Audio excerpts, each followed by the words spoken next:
Mon fils s'est marié et ne m'a jamais rien dit. Je l'ai vu sur Instagram. Lui en costume à côté de sa femme en robe blanche. Je n'ai rien dit. Le lendemain, j'ai vendu la maison dans laquelle il vivait. C'était ma façon de porter un toast. Si cette histoire vous brise le cœur, abonnez-vous. Chaque jour, il y a une histoire qui pourrait être la vôtre. Dites-nous d'où vous écoutez. 3 heures du matin. Le téléphone portable a vibré sur la table de chevet et m'a réveillé. Ce n'était pas un appel, juste une de ces notifications que je ne comprends pas vraiment. J'ai attrapé l'appareil de la main droite, celle qui me fait encore mal depuis qu'une brique est tombée dessus il y a 15 ans. Et j'ai regardé l'écran avec les yeux mi-clos. Instagram. Ma petite fille m'avait installé ce truc il y a 2 mois. Papy, comme ça tu pourras voir les photos de tout le monde, m'avait-elle dit, en m'apprenant patiemment comment appuyer sur les petits boutons. Je lui ai demandé à quoi ça servait si personne ne publiait de photos de moi. Elle a ri. Papy, c'est pour que tu puisses voir celles des autres. Je l'ai ouvert sans trop y penser, juste parce que je n'arrivais pas à me rendormir et que la maison était trop silencieuse. La première photo que j'ai vue était celle de mon fils, Simon, mon fils unique. Il portait un costume bleu marine, élégant, avec une cravate grise et les cheveux peignés en arrière avec du gel. Je suis resté à regarder cette image comme un idiot, sans comprendre. Quand avait-il acheté ce costume? Pourquoi était-il si bien habillé? Il ne s'habillait jamais comme ça. Enfin, il ne s'habillait jamais comme ça pour moi. J'ai tapoté l'écran et d'autres photos sont apparues. Sur la deuxième, il serrait dans ses bras une femme vêtue de blanc, une longue robe avec de la dentelle sur les épaules, un bouquet de roses blanches à la main, et Simon la regardait comme si elle était la plus belle chose qu'il ait jamais vue. J'ai cligné des yeux 3 fois de suite. 4, 5, comme si cligner des yeux allait me réveiller de ce cauchemar. Je m'appelle Thomas Duval. J'ai 73 ans. Et à cet instant précis, je regarde la photo de mariage de mon fils sans comprendre comment j'en suis arrivé là. J'ai glissé vers la photo suivante.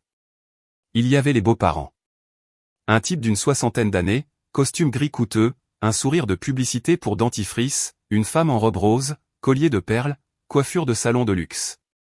Tous deux enlaçant mon fils. Tous deux souriant comme s'ils venaient de gagner au loto. Et au milieu, Simon, heureux, rayonnant, les bras autour d'eux. J'ai approché mon visage du téléphone, me cherchant. Me cherchant dans un coin de cette photo, dans un reflet. Rien. J'ai glissé vers la suivante. Un toast. Des coupes de champagne levées, des gens qui rient, une immense salle avec des lumières dorées et des fleurs blanches suspendues au plafond. Comme c'était charmant. Comme c'était élégant. Comme tout était parfait. J'ai regardé la date de la publication, hier à 19h47. J'ai levé les yeux vers l'horloge murale de ma chambre. 3h22 du matin. J'ai fait le calcul dans ma tête, lentement, parce que les chiffres ne viennent plus aussi vite qu'avant. 8 heures. Il y a 8 heures, mon fils s'était marié. Il y a 8 heures, il avait promis un amour éternel. Il y a 8 heures, il avait trinqué au champagne, coupé un gâteau et dansé la valse. Et moi? J'étais ici, dans mon appartement d'une pièce, dormant sur un matelas avec un creux au milieu à force d'usure. Ne sachant rien, sans un appel, sans une invitation, sans un « Papa, je me marie samedi ». Rien. Je suis retourné aux photos. Je les ai toutes regardées, une par une. Il y avait une 30aine d'images. 30. La salle décorée, la table d'honneur avec des nappes blanches et d'immenses centres de table floraux, le couple coupant le gâteau, les invités dansant, Simon soulevant sa femme dans ses bras pendant que tout le monde applaudissait. J'ai zoomé sur chaque photo avec des doigts tremblants, me cherchant mon visage à une table au fond, cherchant ne serait-ce que mon ombre, mais je n'y étais pas. Je n'étais nulle part. Sur aucune photo, à aucun moment. C'était comme si je n'existais pas. Comme si les 45 ans que j'avais passés à élever cet homme n'avaient été qu'un rêve. Comme si j'étais invisible.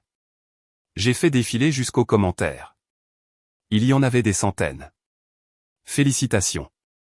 Quel beau couple. Les beaux-parents avaient l'air si heureux. Ce dernier commentaire m'a poignardé en plein cœur. Les beaux-parents. Oui, ils étaient heureux. Ils étaient là, au premier rang, le serrant dans leurs bras, trinquant avec lui. Et moi, son père, celui qui lui a donné la vie, celui qui a travaillé 40 ans pour qu'il ait une assiette sur la table. Je ne méritais même pas une mention. J'ai continué à faire défiler. Tellement chanceux d'avoir une famille comme ça, disait un autre. Une famille comme ça. Une famille où je n'avais pas ma place. Une famille qui les incluait mais qui m'excluait. Je suis resté assis, parfaitement immobile, le téléphone à la main, sentant quelque chose se briser en moi. Mais ce n'était pas de la douleur. Pas encore. C'était de la confusion. C'était le choc. C'était le sentiment d'être complètement éveillé au milieu d'un cauchemar dont on ne peut s'échapper. J'ai regardé à nouveau la date, hier. Ce qui signifie qu'il y a moins de 24 heures, mon fils organisait cela. Il y a moins d'une semaine, il essayait ce costume. Il y a moins d'un mois, il envoyait les invitations. Et à aucun moment de tous ces jours, semaines, mois de préparation, à aucun moment il ne lui est venu à l'esprit d'appeler son père et de dire « Papa, je me marie ». J'ai pris une profonde inspiration et j'ai posé le téléphone, écran vers le bas, sur la table. Mais 5 secondes plus tard, je l'ai repris. Je suis retourné aux photos. Je les ai regardées à nouveau.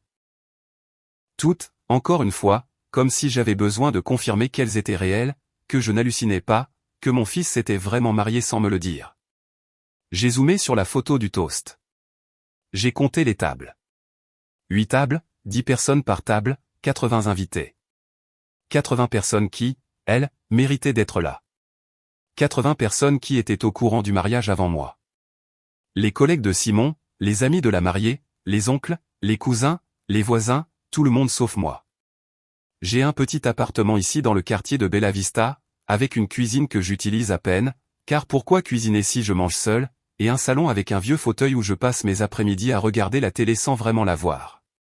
Je suis veuf depuis 5 ans, depuis que ma femme est morte d'un cancer. Mon fils est venu 3 fois pendant l'année et demie où elle a été à l'agonie. J'ai travaillé 40 ans comme ouvrier dans le bâtiment jusqu'à ce que mon corps lâche. Et j'ai un fils. Un fils qui s'est marié hier soir sans me le dire.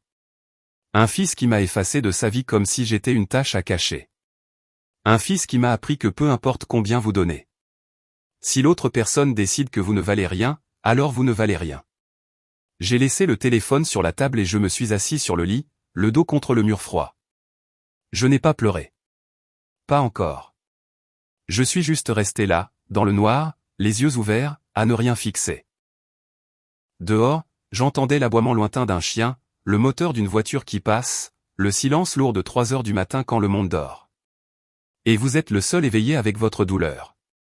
J'ai pensé à l'appeler, à prendre le téléphone, à composer son numéro, à attendre qu'il décroche et à lui demander « Pourquoi, mon fils ? Pourquoi m'as-tu fait ça ?» Mais je ne l'ai pas fait, parce qu'au fond de moi, je connaissais déjà la réponse. Parce qu'il ne voulait plus de moi là-bas. Je n'ai pas pleuré cette nuit-là. Mes yeux me brûlaient. Oui. Ma gorge s'est nouée. Oui. Mais les larmes ne sont pas venues. Peut-être que je n'en avais plus. Peut-être que je les avais toutes épuisées en pleurant seul à l'hôpital pendant que ma femme mourait et que mon fils ne répondait pas à son téléphone. Ou peut-être que la douleur était tout simplement trop grande pour tenir dans des larmes. C'était plus grand que ça. C'était un vide. Un trou immense dans ma poitrine où se trouvait autrefois un fils. Je n'ai pas pleuré cette nuit-là, mais quelque chose en moi, quelque chose qui m'avait maintenu debout toutes ces années, cette nuit-là, est mort. Et quand le soleil s'est levé à 6 heures du matin, je n'étais plus le même homme. Ma femme, Lucie, est décédée un mardi d'avril à 16h37. Je lui tenais la main quand elle a cessé de respirer. Une main qui avait été forte, qui cuisinait, qui cousait, qui me caressait le visage quand je rentrais fatigué du travail.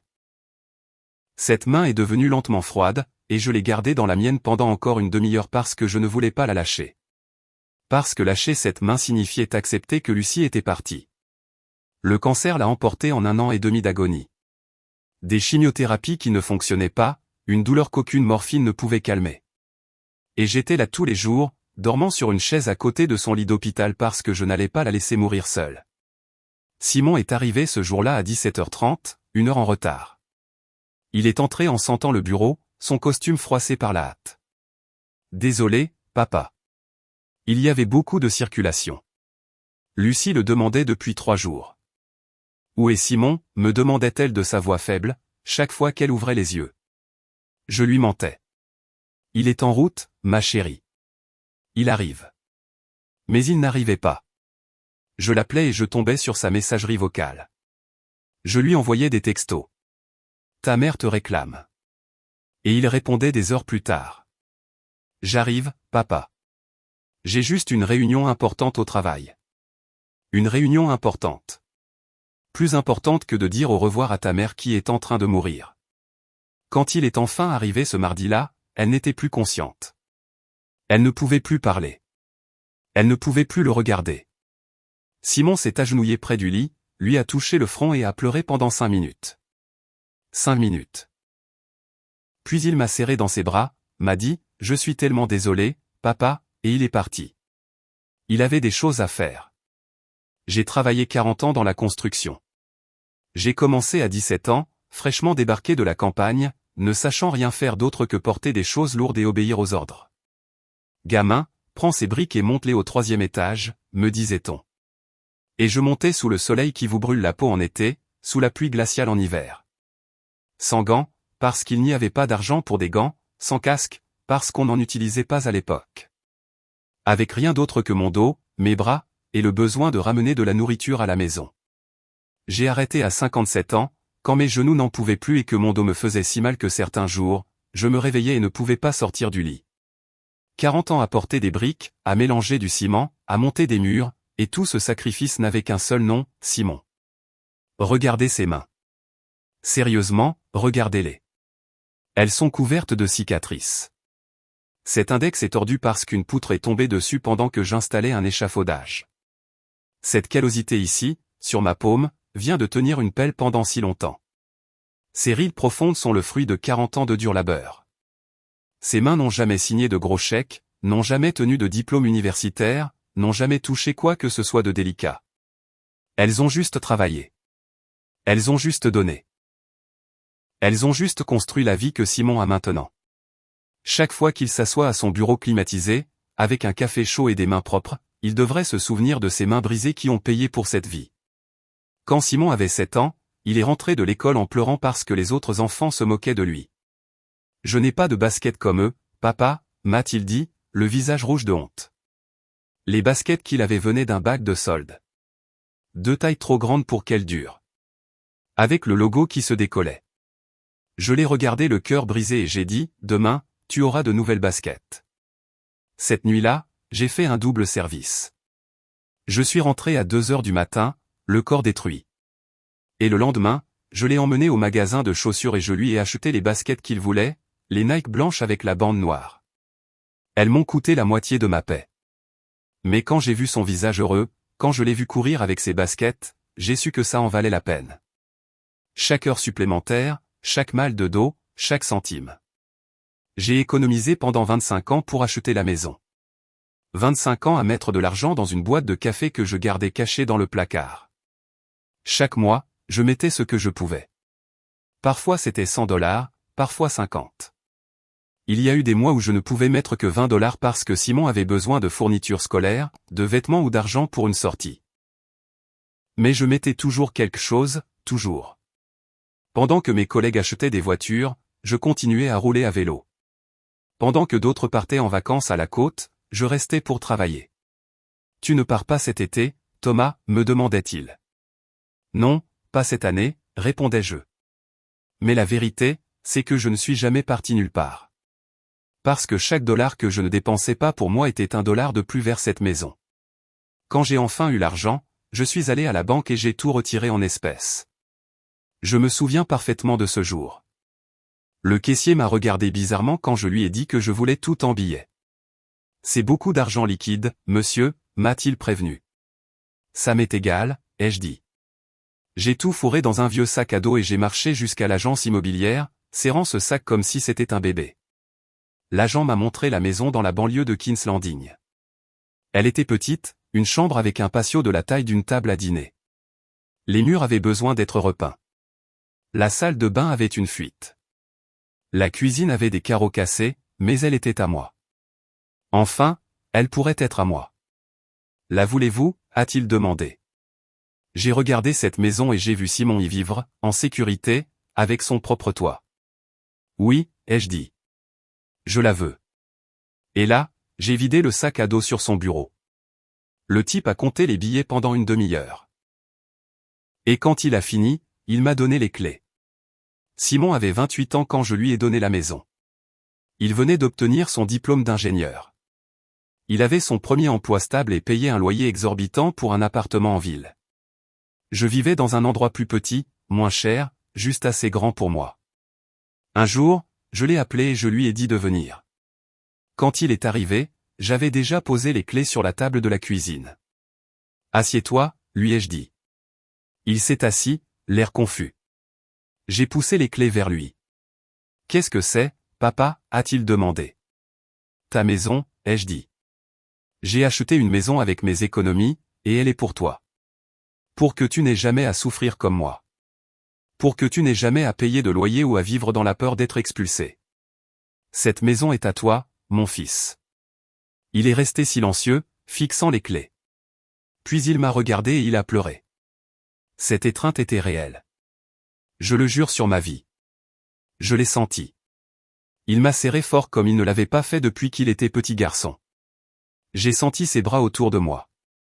J'ai senti son souffle tremblant sur mon épaule. J'ai senti ses larmes mouiller ma chemise. « Merci, mon vieux », a-t-il dit, la voix brisée. « Merci. Je ne sais pas comment te remercier pour ça. C'est la plus grande chose que quelqu'un ait jamais faite pour moi. » J'ai posé ma main sur sa tête comme je le faisais quand il faisait des cauchemars et je lui ai dit. « Tu n'as pas à me remercier, mon fils. Sois juste heureux et pense à ton vieux père de temps en temps. » Il s'est reculé, m'a regardé dans les yeux et m'a dit quelque chose que je n'oublierai jamais. « Je ne te laisserai jamais tomber, papa. Je te le promets. Jamais. » Je me souviens de cette promesse chaque soir en me couchant seul. Je l'entends dans sa voix. Je ne te laisserai jamais tomber, papa. Mais il l'a déjà fait. Je n'ai jamais transféré légalement la maison. Je lui ai donné les clés. J'ai dit, elle est à toi. Et il a emménagé avec toutes ses affaires, mais les papiers, l'acte de propriété, tout est resté à mon nom. Ce n'était pas prévu. Je ne l'ai juste jamais fait. La procédure était coûteuse, compliquée. Il fallait aller chez un notaire, payer des impôts, et j'ai pensé, de toute façon, tout est pour lui. Quand je mourrai, ce sera à lui. Pourquoi gaspiller de l'argent en paperasse? De plus, au fond de moi, j'aimais savoir qu'elle était encore à moi. Que j'avais encore quelque chose. Car après lui avoir donné toute ma vie, cette maison était la seule preuve que j'avais existé, que j'avais fait quelque chose, que j'avais été un bon père. Cette étreinte, le jour où je lui ai donné les clés, a été la dernière fois que mon fils m'a touché avec amour. La dernière fois que je me suis senti vraiment important pour lui. La dernière fois que j'étais son père et non pas juste un vieil homme gênant qu'il devait saluer par obligation. Après ça, tout a changé, lentement. Mais ça a changé. Les visites sont devenues plus courtes. Les appels plus espacés. Les excuses plus fréquentes. Je ne peux pas, papa. J'ai du travail. Je ne peux pas. J'ai des projets. Je ne peux pas. Je suis occupé. Et je suis devenu de plus en plus petit dans sa vie, de plus en plus invisible, jusqu'à disparaître complètement de ses photos de mariage. Il y a 2 ans, Simon m'a appelé un dimanche après-midi. Je faisais la vaisselle de mon déjeuner, seul comme toujours, quand le téléphone a sonné. « Papa, je veux te présenter quelqu'un », a-t-il dit avec une voix que je n'avais pas entendue depuis des mois. Il avait l'air heureux, excité. J'ai rencontré une fille. Elle s'appelle Valérie, et je veux que tu la rencontres. Mon cœur a fait un bond. Mon fils, mon Simon, avait enfin trouvé quelqu'un. Bien sûr, mon fils, quand tu veux. Viens à la maison. Je nous ferai un barbecue. Il y a eu un court silence à l'autre bout du fil. Allons plutôt dans un café, papa. C'est plus calme. Je n'ai pas compris pourquoi un café était plus calme que ma maison, mais j'ai dit oui. Nous nous sommes donné rendez-vous le samedi suivant dans un café du centre-ville, un endroit où je n'avais jamais mis les pieds car une tasse de café y coûtait ce que je dépensais en nourriture pour 3 jours. Je suis arrivé une demi-heure en avance. Je portais ma plus belle chemise, la bleue claire que Lucie m'avait offerte des années auparavant, celle que je portais à peine pour ne pas l'user. Je me suis peigné avec du gel. Je me suis lavé les mains à fond. Bien que les cicatrices et les callosités ne partent jamais, peu importe combien on frotte. Je me suis assis à une table au fond et j'ai attendu. Nerveux comme un adolescent. Je voulais faire bonne impression. Je voulais que cette fille me voie et pense, Simon a tellement de chance d'avoir un père comme ça. Quand je les ai vus entrer, je me suis levé immédiatement. Simon portait un beau costume, et elle était magnifique. De longs cheveux bruns, des vêtements chers, un sac à main de créateur. Elle marchait le dos droit, la tête haute, comme si le monde lui appartenait. Je me suis approché d'eux avec un immense sourire. Valérie, quel plaisir de vous rencontrer. Simon m'a tant parlé de vous. Elle m'a toisé de haut en bas. Ce n'était pas un regard rapide. C'était lent, délibéré. Ses yeux se sont arrêtés sur ma chemise bleu clair, qui était déjà un peu délavée. Ils sont descendus sur mes mains, sur les cicatrices, sur les callosités, sur les ongles qui ne sont jamais complètement propres, peu importe la force avec laquelle on frotte. Puis ses yeux sont remontés vers mon visage, et elle a soutenu mon regard avec une froideur qui m'a glacé le sang. Enchantée, a-t-elle dit sans sourire, sans me tendre la main. Ses mains pendaient juste à ses côtés, comme si me toucher pouvait lui transmettre quelque chose. J'ai baissé la main que j'avais tendue pour la sienne et j'ai fourré mes 2 mains dans mes poches, honteux. Simon s'est raclé la gorge, mal à l'aise. Bon, asseyons-nous. Nous nous sommes assis. J'ai commandé un simple café. Ils ont commandé des noms compliqués en italien que je ne comprenais pas. Pendant toute cette rencontre, Valérie m'a à peine parlé. Quand je lui posais une question, elle répondait par monosyllabes, en regardant Simon comme si elle attendait qu'il traduise. Que faites-vous dans la vie, Valérie? Administration des affaires. Oh, c'est bien. Pour quelle entreprise travaillez-vous? Celle de mon père. Et comment va votre famille? Bien. Silence. Simon comblait les silences en parlant de tout et de rien. Le travail, le temps, une série qu'il regardait. Je hochais la tête. Je souriais. J'essayais de paraître intéressant, mais je me sentais invisible, comme si je n'étais pas vraiment là. Quand nous avons fini nos cafés, j'ai proposé de payer. Non, papa. C'est moi qui paie, a dit Simon rapidement, m'arrachant presque le portefeuille des mains. Valérie l'a regardé avec approbation, comme pour lui dire, bon garçon. À partir de ce jour, quelque chose a changé. Les visites de Simon sont devenues plus courtes, plus espacées. Avant, il venait le dimanche et restait tout l'après-midi. On buvait un café, on regardait le football, on discutait. Après avoir rencontré Valérie, il venait pour 1 heure, 2 au maximum, et il regardait toujours sa montre.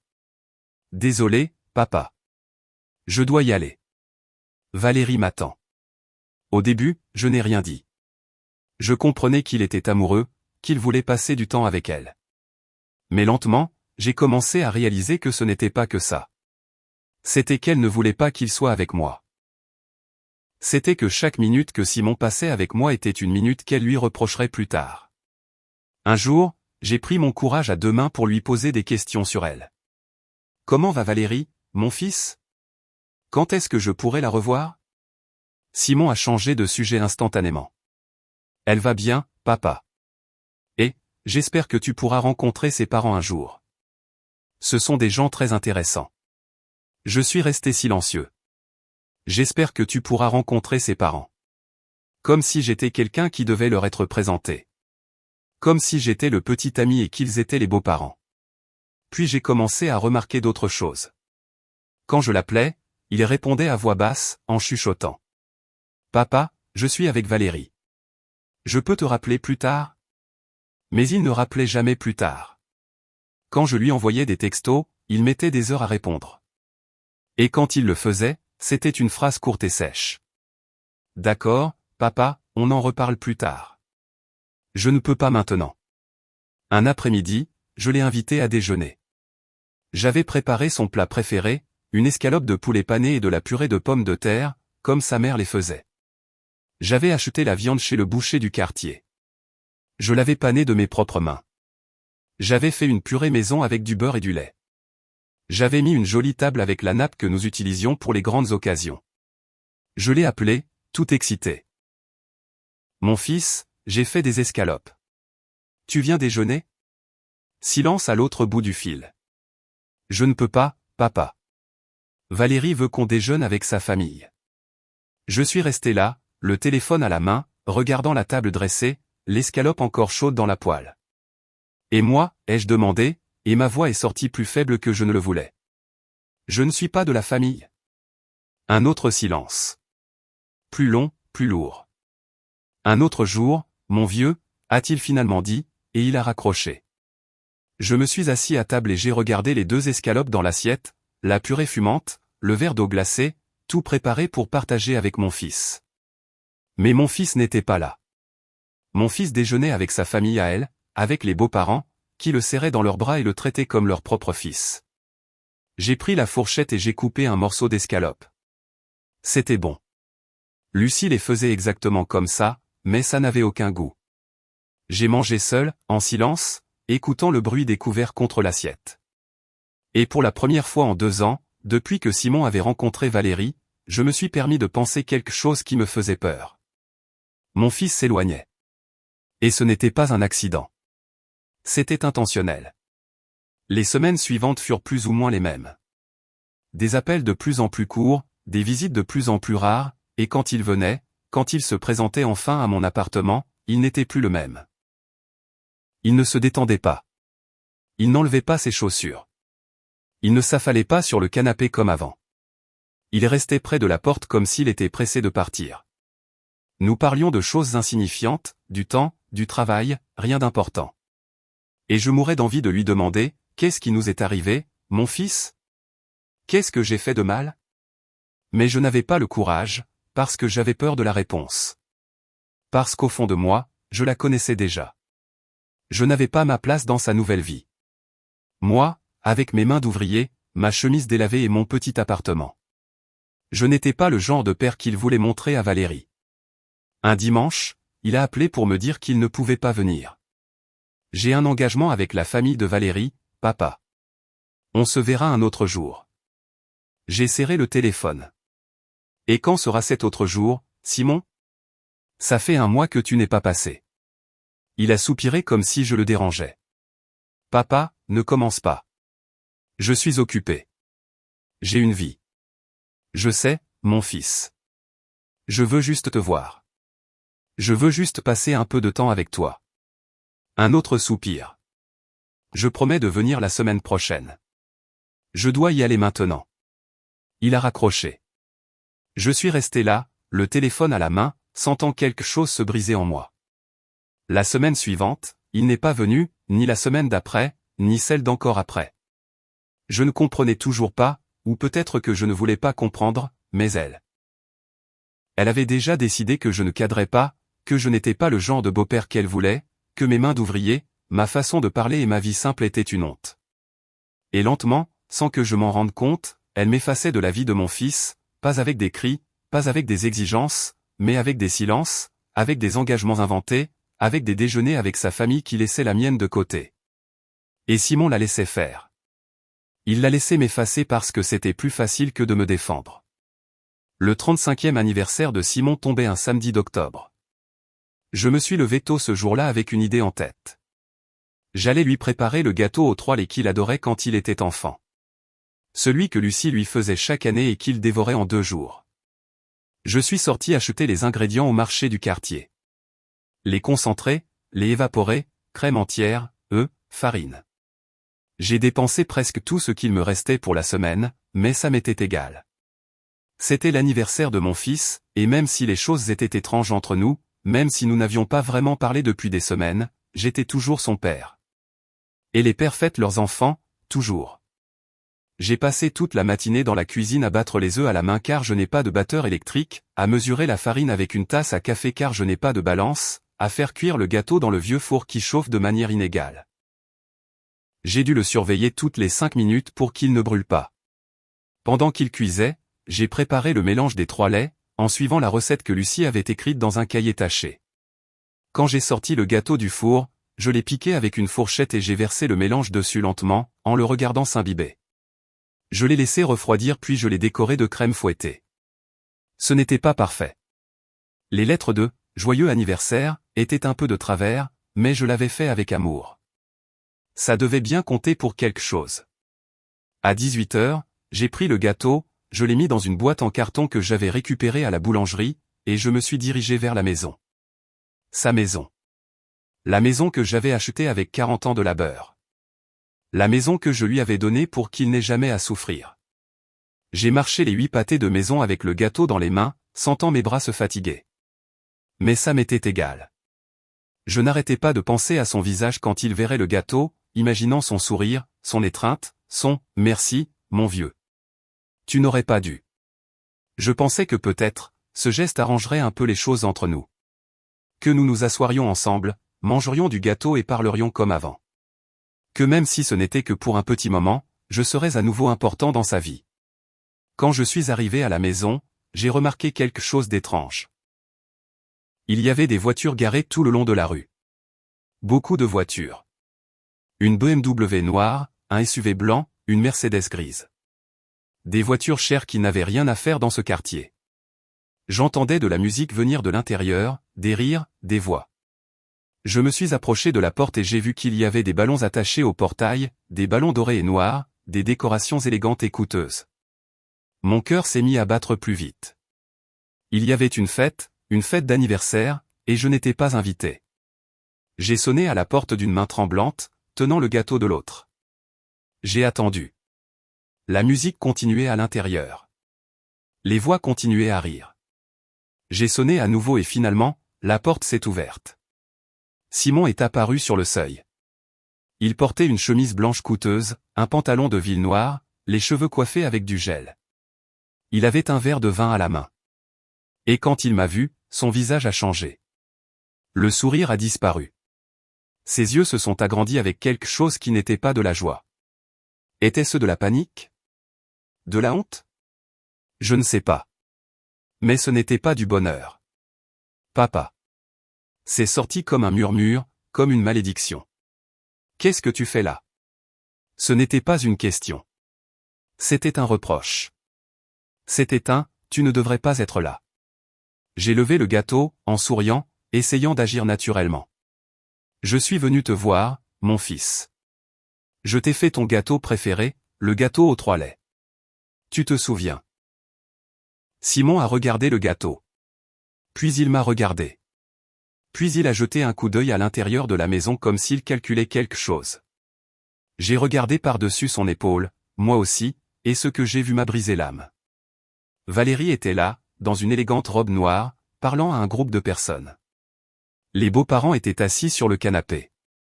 Le canapé que je l'avais aidé à choisir quand il a emménagé, buvant du champagne.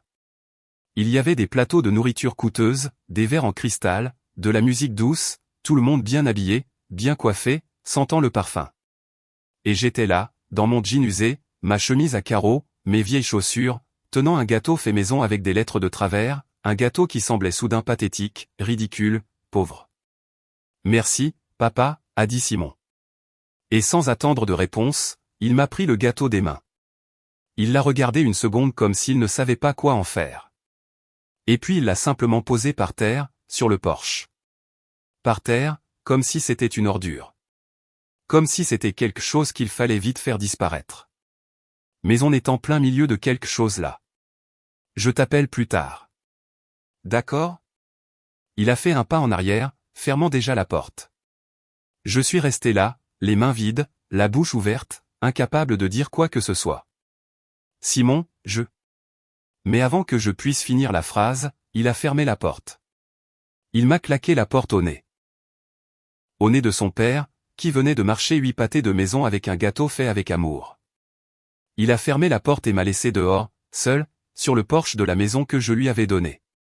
Je suis resté là, je ne sais combien de temps, à fixer la porte fermée, écoutant les rires venant de l'intérieur, la musique, le bruit des verres qui trinquent, les « joyeux anniversaires » qui n'étaient pas pour moi. J'ai baissé les yeux. Le gâteau était toujours là, par terre, dans sa boîte en carton bon marché. Un coin de la boîte était écrasé par l'impact. J'ai pensé à le ramasser et à le remporter, mais je ne pouvais pas. Je ne pouvais pas me pencher pour ramasser ce gâteau, car si je le faisais, je me serais effondré là, sur place. Alors, j'ai fait demi-tour et j'ai commencé à marcher. Lentement d'abord, puis plus vite. Et puis je courais presque, les yeux brûlants, la gorge serrée, les mains vides. Si vous écoutez mon histoire, s'il vous plaît, dites-moi dans les commentaires d'où vous regardez. Parfois, savoir qu'il y a des gens dans le monde qui me comprennent me donne la force de continuer à parler. J'ai refait les 8 pâtés de maison jusqu'à mon appartement la tête basse, priant Dieu pour qu'aucun voisin ne me voie comme ça. Je ne voulais pas que quelqu'un me demande ce qui s'était passé. Je ne voulais pas avoir à expliquer que mon fils m'avait claqué la porte au nez. Qu'il m'avait laissé à l'extérieur de sa fête comme si j'étais un vendeur. Qu'il avait laissé mon gâteau par terre comme si ce n'était rien. Quand je suis arrivé à mon appartement, je me suis assis sur le canapé sans allumer la lumière. Je suis juste resté là dans le noir, les mains tremblantes, essayant de respirer. Je n'ai pas dîné ce soir-là. Je n'ai pas allumé la télé. Je n'ai rien fait. Je suis juste resté assis dans le noir, rejouant ce moment encore et encore. Son visage quand il m'a vu. La panique dans ses yeux. La façon dont il a attrapé le gâteau et l'a posé par terre. La façon dont il a fermé la porte, vite, comme s'il voulait me cacher, comme s'il avait honte de moi. Et le pire, ce qui faisait le plus mal, ce n'était pas la porte fermée. C'était de réaliser qu'il y avait 80 personnes à l'intérieur qui fêtaient mon fils. 80 personnes qui étaient invitées, qui méritaient d'être là. Des collègues, les amis de Valérie, les beaux-parents, les oncles, les cousins, tout le monde sauf moi. Tout le monde sauf l'homme qui l'a élevé seul après la mort de sa mère. Tout le monde sauf l'homme qui a travaillé 40 ans pour lui donner la maison même où il me fermait maintenant la porte au nez. Ce jour-là, ce samedi d'octobre, j'ai compris quelque chose que je niais depuis des mois. Mon fils avait honte de moi. De mes mains d'ouvrier, de mes vêtements bon marché, de ma façon simple de parler, de ma vie simple. Je ne cadrais pas dans sa nouvelle vie élégante avec la famille de sa riche petite amie, leur coupe de champagne et leur musique douce. J'étais une erreur de son passé qu'il fallait cacher. Et lui, il me cachait, petit à petit, fête après fête, événement après événement, jusqu'au jour où il m'effacerait complètement. Et ce jour-là, assis sur mon canapé dans le noir, j'ai senti quelque chose en moi se durcir. Ce n'était plus de la tristesse. C'était autre chose. C'était la graine de quelque chose que je ne reconnaissais pas encore. Mais je savais qu'elle commencerait bientôt à grandir. Après l'anniversaire, quelque chose en moi s'est brisé, mais pas de la manière à laquelle on pourrait s'attendre. Il n'y a pas eu d'explosion, pas de pleurs incontrôlables. C'était quelque chose de plus silencieux, de plus définitif. J'ai commencé à marquer les jours sur le calendrier de la cuisine. Ce vieux calendrier que la boulangerie me donne chaque année avec les jours des saints et les phases de la lune. Chaque jour qui passait sans que Simon ne m'appelle, je traçais une petite ligne rouge avec un marqueur. Au début, je pensais que c'était stupide, que c'était quelque chose qu'un vieil homme aigri ferait. Mais j'avais besoin de le voir. J'avais besoin d'une preuve physique que je n'exagérais pas, que le silence de mon fils était réel. La première semaine, il y avait 2 lignes rouges. La deuxième semaine, 5. La troisième semaine, 7. Et j'ai continué à marquer. 12 jours sans appel, puis 18, puis 23. Le calendrier se remplissait de lignes rouges comme une sentence de prison. Comme si chaque jour qui passait était un jour de plus où je cessais d'exister pour lui. Je regardais ce calendrier chaque matin en buvant mon café, comptant les lignes, les additionnant dans ma tête. 31 jours. Un mois entier sans que mon fils ne m'appelle. Sans qu'il me demande comment j'allais, sans qu'il me dise « Eh, mon vieux, comment ça va ?» Un mois entier où, pour lui, je n'existais pas. Et le pire, c'est que je n'appelais pas non plus. Parce que j'avais peur. Peur de le déranger, peur qu'il me dise encore qu'il était occupé, peur de confirmer ce que je savais déjà, que j'étais un fardeau pour lui. Mais il est arrivé un point où je n'en pouvais plus.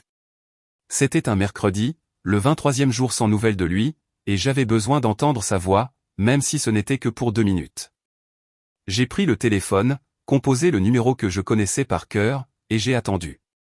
1, 2, 3 sonneries. Allô, papa. Sa voix semblait pressée, comme toujours. Mon fils, comment vas-tu? Ça fait longtemps qu'on ne s'est pas parlé. Silence à l'autre bout du fil. Le bruit des voitures. Il était dans la rue. Ouais, papa. Désolé, je suis juste débordé de travail. Tu as besoin de quelque chose? Tu as besoin de quelque chose? Comme si la seule raison pour laquelle j'appellerais serait si j'avais besoin de quelque chose. Comme si je ne pouvais pas simplement appeler parce qu'il était mon fils et qu'il me manquait. Non, mon fils. Je voulais juste savoir comment tu allais. Bien. Bien. Tout va bien. Écoute, je suis sur le point d'entrer en réunion. Je t'appelle plus tard. D'accord? Je t'appelle plus tard. Cette phrase, c'était devenu le mensonge le plus courant de sa vie. Mais il n'appelait jamais. 4 jours de plus passèrent. 5. 6. Les lignes rouges sur le calendrier continuaient de s'accumuler, et je continuais d'attendre cet appel qui n'arrivait jamais. Je m'asseyais sur le canapé avec le téléphone à côté de moi, le fixant, attendant qu'il sonne, mais il ne sonnait pas. Ou alors il sonnait pour des démarcheurs. Monsieur Duval, nous aimerions vous proposer un nouveau forfait Internet. Non, merci. Je raccrochais et je continuais d'attendre comme un idiot, comme un vieil homme pathétique qui n'a rien de mieux à faire que d'attendre que son fils se souvienne qu'il existe. Je me détestais pour ça, mais je ne pouvais pas m'arrêter. C'est pendant ces jours d'attente que je suis tombé malade. D'abord, un mal de tête, puis des frissons, puis de la fièvre. J'ai pris ma température avec le vieux thermomètre que Lucie gardait dans l'armoire à pharmacie. 38,3. Je me suis couché en pensant que ça passerait avec quelques aspirines et une bonne nuit de sommeil, mais ça n'est pas passé. Le lendemain, la fièvre était montée à 38,9. Tout mon corps me faisait mal. Mes articulations, mon dos. Même mes os me faisaient mal. Je me suis levé pour aller aux toilettes et j'ai failli tomber. Mes jambes ne répondaient plus correctement. Ma tête tournait. Je suis retourné au lit en tremblant. Et là, seul, le corps brûlant, l'esprit embrumé par la fièvre, j'ai pensé, j'ai besoin d'aide. J'ai attrapé le téléphone d'une main tremblante et j'ai appelé Simon. Il était 11 heures du matin, un jeudi. Il était censé être au travail, mais j'ai pensé que peut-être que si je lui disais que j'étais malade, il viendrait me voir. Peut-être qu'il m'apporterait à manger. Peut-être qu'il resterait un petit moment, juste pour me tenir compagnie. Le téléphone a sonné 6 fois avant qu'il ne réponde. Papa. Sa voix semblait impatiente. J'entendais des voix en arrière-plan. Des rires. Mon fils. Ma voix est sortie, faible. Je ne me sens pas bien. J'ai une forte fièvre. Je suis seul ici. Et papa, je ne peux pas maintenant. Je suis à un déjeuner de travail. Mais mon fils, je me sens vraiment mal. Je ne sais pas si. Papa, écoute-moi. Fais-toi une tisane. Repose-toi. Et si tu te sens toujours mal, va à l'hôpital. Je ne peux pas y aller maintenant. Je t'appelle plus tard, d'accord? Et il a raccroché. Je suis resté là avec le téléphone à la main, fixant l'écran noir, incapable d'y croire. Fais-toi une tisane. C'est ce qu'il m'a dit. Comme si une tasse de tisane allait me guérir. Comme si j'étais un enfant avec un rhume et non un homme de 73 ans avec une forte fièvre, vivant seul. J'ai laissé le téléphone sur la table de chevet et je me suis recouché. La fièvre continuait de monter. 39,4, 40. J'ai commencé à délirer. Je voyais des ombres au plafond. J'entendais des voix. À un moment, j'ai juré que Lucie était là, assise au bord du lit, me caressant le front comme elle le faisait quand j'étais malade. Ça va, Thomas. Ça va passer. Mais quand j'ai tendu la main pour la toucher, il n'y avait personne. Juste le vide. J'ai passé 3 jours comme ça. 3 jours au lit, seul, tremblant de fièvre, ne me levant que pour aller aux toilettes et boire de l'eau. Je n'ai rien mangé. Je n'avais pas la force de cuisiner. J'arrivais à peine à aller jusqu'à la cuisine, remplir un verre d'eau et retourner au lit. Le frigo contenait un yaourt périmé et une demi-miche de pain rassis. Rien d'autre. Mes voisins ne savaient pas que j'étais malade. Personne n'a frappé à ma porte. Personne n'a pris de mes nouvelles. Pendant ces 3 jours, j'ai cru que j'allais mourir là, seul, dans ce lit. Et que personne ne le découvrirait avant que l'odeur n'alerte les voisins, des jours plus tard. Et le plus triste, c'est qu'au fond de moi, une partie de moi n'avait pas peur de ça. Une partie de moi était déjà si fatiguée que mourir seul ne semblait pas si terrible. Le 4e jour, la fièvre est tombée. Je me suis réveillé trempé de sueur, mais avec la tête plus claire. Je me suis levé lentement, testant si mes jambes allaient me tenir. Je suis allé à la salle de bain, je me suis regardé dans le miroir. J'étais hagard, des cernes sous les yeux. 10 ans de plus qu'une semaine auparavant. J'ai pris une longue douche, laissant l'eau chaude laver la sueur et la peur. J'ai mis des vêtements propres. Je me suis fait une tisane et une tranche de pain grillé. Et puis, quand je me suis senti assez fort, j'ai pris le téléphone et j'ai appelé Simon. J'avais besoin de lui dire que j'avais été malade. J'avais besoin qu'il sache que j'avais passé un très mauvais moment et qu'il n'était pas là. Peut-être que ce n'était pas pour le faire culpabiliser. Peut-être que j'avais juste besoin qu'il le sache. Il a répondu à la 3e sonnerie. Papa. Simon, je t'ai appelé il y a quelques jours. J'étais malade. Très malade. 3 jours avec une forte fièvre. Seul. Je ne pouvais pas manger ou. Oh, ouais. Il m'a coupé comme si je lui disais qu'il avait plu. C'est super que tu ailles mieux, papa. Écoute, je suis au milieu de quelque chose d'important en ce moment. Je peux t'appeler plus tard? Il n'y avait aucune inquiétude dans sa voix, aucune culpabilité, rien. C'était la voix de quelqu'un qui répond au téléphone juste par politesse, mais qui pense déjà à raccrocher. Simon, j'ai passé un très mauvais moment. J'ai pensé que... Papa, je dois y aller. On en reparle plus tard. Et il a raccroché. Il n'a pas attendu que je finisse ma phrase. Il n'a pas demandé ce qui n'allait pas. Il n'a pas proposé de passer. Il n'a rien dit. Il a juste raccroché. Et je suis resté assis sur mon canapé avec le téléphone à la main et la tisane froide sur la table. J'étais son père.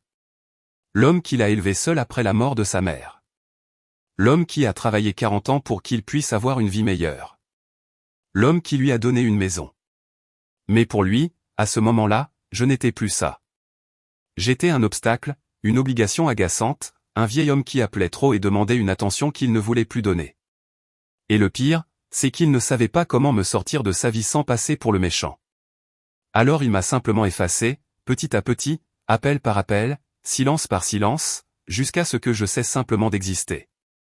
Jusqu'à ce que je ne sois plus qu'un numéro dans ses contacts qui sonnaient de temps en temps et auquel il répondait avec agacement. 2 mois après ma maladie, ma voisine du 4e étage, Marthe, est venue me rendre visite. Elle a 60 ans, veuve comme moi.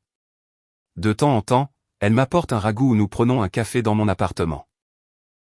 Ce jour-là, elle est venue avec son téléphone à la main et un sourire. « Monsieur Thomas, vous utilisez Instagram ?» J'ai secoué la tête.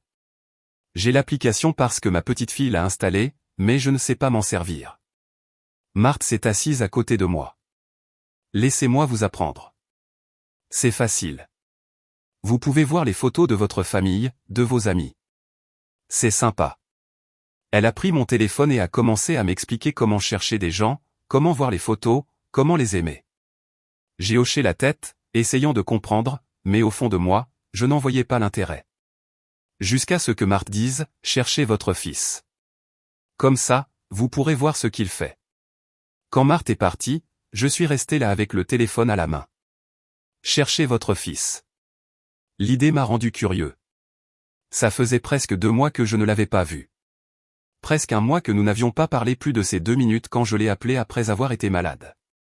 Peut-être que sur Instagram, je pourrais voir ce qu'il faisait, comment il allait, avec qui il était. J'ai ouvert l'application, je suis allé sur l'icône de recherche comme Marthe me l'avait appris, et j'ai tapé son nom, Simon Duval. Son profil est apparu. Sa photo était de lui, souriant, portant des lunettes de soleil sur une plage que je ne reconnaissais pas. J'ai tapoté son nom pour en voir plus, et c'est là que j'ai trouvé quelque chose auquel je ne m'attendais pas, ce compte est privé. Je ne pouvais rien voir. Pas les photos, rien. Mon propre fils avait un profil privé, et je ne pouvais pas voir sa vie. Je me suis senti comme un idiot, comme un espion. Mais ma curiosité était plus forte que ma honte. Je suis retourné en arrière et j'ai créé un nouveau compte. Je n'ai pas utilisé mon nom. J'ai mis Pierre Lemoine, un nom au hasard. Et pour la photo de profil, j'ai téléchargé une image de paysage que j'ai trouvée sur Internet. Rien qui ne m'identifie. J'ai à nouveau cherché Simon et je lui ai envoyé une demande d'amis depuis ce faux compte. Pierre Lemoine souhaite vous suivre. J'ai laissé le téléphone sur la table et je suis allé préparer le dîner, me sentant ridicule. Qu'est-ce que je faisais? Espionner mon propre fils? Créer de faux comptes comme un adolescent? Mais je ne pouvais pas m'arrêter, parce que j'avais besoin de savoir. J'avais besoin de voir ce qui était si important dans sa vie qu'il avait dû m'oublier. Le lendemain, j'ai vérifié mon téléphone. Simon avait accepté ma demande. Pierre Lemoine suit maintenant Simon Duval. Mon cœur s'est mis à battre la chamade. Je suis allé sur son profil et maintenant, je pouvais tout voir. Il y avait des centaines de photos. J'ai commencé à faire défiler, les regardant une par une. Simon dans un restaurant chic, trinquant avec Valérie. Simon en voyage à la plage avec elle. Simon chez ses beaux-parents à un barbecue, en train de rire. Simon à une fête d'anniversaire entouré de gens que je ne connaissais pas. Photo après photo d'une vie que je ne connaissais pas. D'une vie dont je ne faisais pas partie. J'ai continué à faire défiler. Plus de dîners. Plus de voyages, plus de célébrations. Je n'étais sur aucune des photos. Pas une seule. Et puis je les ai vues. Les photos du mariage. Elles étaient là. Postées il y a 2 jours. Mon doigt s'est figé sur l'écran. Je n'arrivais pas à croire ce que je voyais. Simon en costume. Valérie en robe blanche. Une salle élégante. Des fleurs, des verres, des gens heureux. Mon fils s'était marié. Il s'était marié. Et je n'en savais rien. J'ai regardé la date de la publication, il y a 2 jours. Mais dans la description, il était écrit « Le plus beau jour de notre vie, 14 novembre ». J'ai fait le calcul rapidement. Aujourd'hui, nous étions le 16. Le mariage avait eu lieu il y a 3 jours. Non, attendez. J'ai lu les commentaires. Magnifique mariage. Félicitations. Et puis j'ai vu un autre commentaire qui disait « La fête d'hier était si belle. » Hier. La fête était hier. Donc la cérémonie civile a eu lieu il y a 3 jours et la grande fête était hier. Je suis resté figé, essayant de comprendre ce que je voyais. Mon fils avait organisé un mariage complet, cérémonie civile, réception, une salle, des décorations, des invitations, un traiteur, un photographe. Tout cela prend des mois de planification. Des mois à choisir le lieu, à goûter la nourriture, à envoyer les invitations, à confirmer les invités. Des mois où il était occupé à préparer le jour le plus important de sa vie. Et à aucun moment de tous ces mois, il ne lui est venu à l'esprit de m'appeler et de dire « Papa, je me marie ». Pas même à la fin, pas même la veille. Rien. Je l'ai découvert 2 jours plus tard en espionnant son Instagram avec un faux compte. Voilà ce qu'il avait fait de moi, un vieil homme triste qui espionne son fils. Parce que c'était le seul moyen de savoir ce qui se passait dans sa vie. J'ai commencé à lire les commentaires, cherchant quelque chose, n'importe quoi qui me dirait que je n'étais pas fou, qu'il était normal de ressentir ce que je ressentais. Il y avait des centaines de commentaires. Quel beau couple, les plus beaux mariés, quelle fête incroyable. Et puis j'en ai vu un qui m'a enfoncé un couteau dans la poitrine. Il venait du beau-père, le même type que j'avais vu sur les photos de la fête d'anniversaire. Celui au costume gris coûteux. Son commentaire disait « Bienvenue dans la famille, mon fils. Nous sommes si fiers de toi. Mon fils. » Il l'appelait « mon fils ». Et Simon avait répondu avec un emoji cœur. J'ai fait défiler un peu plus et j'ai trouvé un autre commentaire de la belle-mère. Maintenant, tu as enfin une famille qui te mérite. Nous t'aimons tellement. Une famille qui te mérite. Comme si je ne le méritais pas, comme si je n'avais pas été assez bien, comme si 40 ans à l'élever seul ne comptait pour rien. J'ai continué à regarder les photos, une par une, les mains tremblantes. J'ai cherché la moindre mention de moi, merci à mon père qui n'a pas pu être là, je dédie ce moment à mon vieux qui m'a toujours soutenu. N'importe quoi. Mais il n'y avait rien. Je n'existais pas à ce mariage. Je n'existais pas dans sa vie. C'était comme si j'étais mort des années auparavant et que personne n'avait pris la peine de me le dire. J'ai zoomé sur les photos de la salle, me cherchant à une table au fond, pensant que peut-être il m'avait invité et que j'avais oublié d'y aller. Mais non, je n'étais nulle part. J'ai compté les tables. 10 tables, 10 personnes par table, sans invité. 100 personnes qui méritaient d'être là. 100 personnes qui étaient plus importantes que moi, son père. Je suis resté assis sur le canapé jusqu'à ce qu'il fasse nuit. Je n'ai pas allumé la lumière. Je n'ai pas préparé le dîner. Je n'ai rien fait d'autre que de regarder ces photos encore et encore, comme si les regarder assez de fois me ferait comprendre ce qui s'était passé. Mais il n'y avait rien à comprendre. C'était simple. Mon fils m'avait effacé de sa vie. Il m'avait remplacé. Les beaux-parents étaient ses nouveaux parents. Valérie était sa nouvelle famille. Et moi. J'étais le passé embarrassant qu'il fallait cacher. Le père col bleu avec les mains brisées et les vêtements bon marché qui ne cadraient pas dans sa vie élégante. J'ai senti quelque chose se fracasser dans ma poitrine. Ce n'était plus de la douleur. C'était autre chose. C'était la clarté. C'était de comprendre enfin que je ne serais jamais assez bien pour lui. Que peu importe combien je lui donnais, combien je me sacrifiais, combien je l'aimais. Ce ne serait jamais assez. Si vous avez déjà été effacé comme ça, si vous savez ce que c'est que d'être exclu des moments les plus importants, abonnez-vous à cette chaîne. Vous n'êtes pas seul dans cette douleur.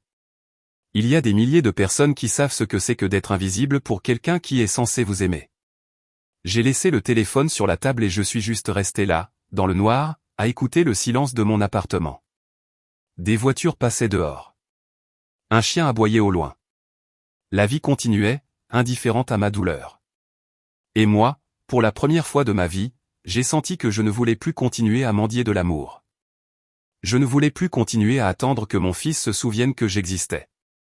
Je ne voulais plus continuer à ressentir cette humiliation constante d'être ignoré, exclu, effacé. Quelque chose en moi a changé cette nuit-là. Quelque chose s'est durci. Parce que c'est une chose d'être oublié. C'en est une autre d'être remplacé. Et ça, je n'allais pas le pardonner. Mon fils ne m'a pas seulement exclu de son mariage. Il m'a remplacé. Il s'est trouvé de nouveaux parents qui semblaient meilleurs que moi. Des parents avec de l'argent, un nom, une grande maison et un vocabulaire élégant. Des parents qui ne lui rappelaient pas d'où il venait. Qui ne lui rappelaient pas que sa jolie vie avait été payée par un vieil homme qui s'était cassé le dos à poser des briques. Et moi, on m'a laissé là, seul dans mon petit appartement, à regarder les photos de la famille parfaite que mon fils s'était choisie. Une famille où je n'avais pas ma place, où je n'aurais jamais ma place. Parce que je n'étais plus son père. J'étais juste l'erreur de son passé qu'il avait réussi à effacer. Mais il a commis une erreur. Il a oublié que la maison dans laquelle il vivait, la maison où il amènerait sûrement sa nouvelle femme, la maison qui lui offrait cette vie confortable, cette maison était toujours à moi. 3 jours passèrent sans que j'appelle Simon. 3 jours à regarder le téléphone, à le prendre, à composer les premiers chiffres, puis à les effacer. 3 jours à me trouver des excuses. Peut-être qu'il ne m'a pas invité parce qu'il pensait que j'étais encore malade. Peut-être qu'il voulait quelque chose de petit et qu'il ferait une célébration en famille plus tard. Peut-être que c'était un malentendu. Je cherchais des explications là où il n'y en avait pas, parce que la vérité fait mal. Et je n'étais toujours pas prêt à accepter que mon fils m'avait effacé exprès, que ce n'était pas un oubli, que ce n'était pas une erreur, que c'était une décision consciente de m'exclure du jour le plus important de sa vie. Mais au fond de moi, je le savais déjà. J'avais juste besoin de l'entendre le dire. Le 4e jour, je me suis réveillé à 5 heures du matin, le cœur battant. J'avais rêvé de Lucie. Elle était assise au bord de mon lit, jeune comme quand nous nous sommes mariés, et elle me regardait tristement. « Demande-lui, disait-elle. Tu dois lui demander. » Je me suis réveillé avec cette voix dans la tête. Je devais lui demander. Je devais l'entendre de sa bouche. Même si ça faisait mal, même si ça me détruisait. Je me suis levé. J'ai fait du café. Je me suis assis à la table de la cuisine avec le téléphone à la main. Il était 6h30 du matin. Trop tôt pour appeler. J'ai attendu jusqu'à 9h, puis 10h, puis 11h. À 11h20, je ne pouvais plus attendre. J'ai composé son numéro d'un doigt tremblant. Le téléphone a commencé à sonner. 1 fois, 2 fois, 3 fois, 4. Je pensais qu'il ne répondrait pas. Je pensais que ça tomberait sur la messagerie vocale et que je devrais laisser un message pathétique lui demandant pourquoi il ne m'avait pas invité à son mariage. Mais à la 5e sonnerie, il a répondu. « Papa. Mon fils. » Ma voix s'est brisée. Je me suis éclairci la gorge. Mon fils, j'ai besoin de te parler. Papa, je suis en lune de miel. Je ne peux pas parler maintenant. Lune de miel. Ces deux mots m'ont frappé comme des poings. Lune de miel. Après un mariage auquel je n'étais pas allé. Après une fête où je n'existais pas. Ça ne prendra que 2 minutes, lui ai-je dit. J'ai entendu un long soupir à l'autre bout du fil. Des voix en arrière-plan. Valérie demandant quelque chose. Simon couvrant le téléphone et lui répondant. Puis il est revenu. D'accord, fais vite. J'ai dégluti. Les mots étaient coincés dans ma gorge. Mon fils, j'ai vu les photos sur Instagram. Les photos de ton mariage. Silence à l'autre bout du fil. Un long silence lourd qui a confirmé tout ce que j'avais besoin de savoir. Il savait que je savais, et il s'en fichait. Tu t'es marié? Ai-je demandé, même si je connaissais déjà la réponse. J'avais besoin de l'entendre dire oui. J'avais besoin qu'il l'admette. Oui, a-t-il finalement dit. Un seul mot, sec, sans explication, sans excuse. Et pourquoi ne me l'as-tu pas dit? Ma voix est sortie plus faible que je ne le voulais, plus brisée. C'était quelque chose d'intime, papa. Quelque chose d'intime. Je me suis accroché à ce mot comme un noyé. Peut-être que c'était intime. Peut-être que c'était juste deux et un juge. Peut-être que les photos venaient d'autre chose. Intime, ai-je répété, et ma voix est sortie plus dure. Simon, j'ai vu les photos. J'ai compté les tables. Il y avait 80 personnes. Il y avait une salle décorée de fleurs. Il y avait un traiteur. Il y avait un photographe. Il y avait de la musique. Ce n'est pas intime, ça. C'est une grande fête à laquelle tu as décidé de ne pas m'inviter. Silence à nouveau. Je pouvais l'entendre respirer à l'autre bout du fil. Je pouvais l'imaginer là-bas, dans un hôtel de plage avec Valérie à ses côtés, agacé que son père gâche sa lune de miel avec des reproches. Papa, ne commence pas, a-t-il finalement dit. Sa voix avait ce ton exaspéré qu'on utilise quand quelqu'un vous ennuie avec quelque chose dont vous ne voulez pas parler. Je dois y aller. Non, ai-je dit, et j'ai été surpris de la fermeté de ma voix. Je ne te laisserai pas partir avant que tu ne m'expliques pourquoi. Pourquoi quoi, papa? Sa voix a un peu monté. Il s'énervait, comme si c'était moi qui faisais quelque chose de mal. Pourquoi ne m'as-tu pas invité à ton mariage? Je suis ton père, Simon. Je t'ai élevé seul après la mort de ta mère. J'ai travaillé 40 ans pour tout te donner. Je t'ai donné une maison, et toi, tu te maries et tu ne me le dis même pas. Pourquoi? Le silence qui a suivi a été le plus long de tous.